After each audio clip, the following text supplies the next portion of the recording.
Good morning, grade 6. Today's lesson is how to create a table in Microsoft Access.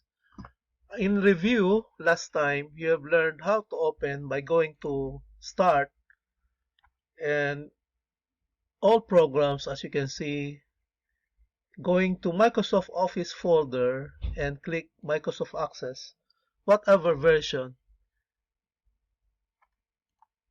Click blank database.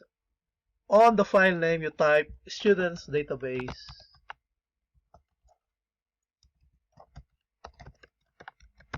And then you click create. That's how you have learned how to create a file and a file name. Now today we're going to learn how to create a table using Microsoft Access. Okay, first double click to add.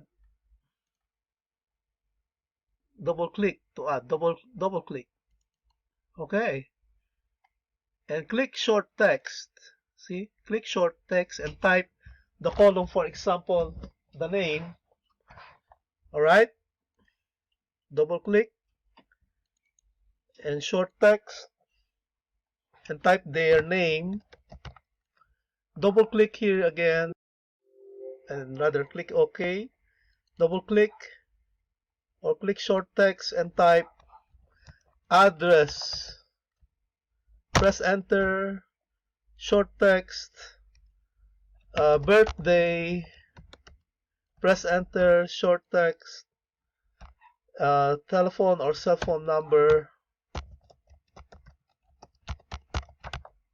Press enter. Short text, name, address, birthday, cell phone number, and hobbies. Type here hobbies. Okay.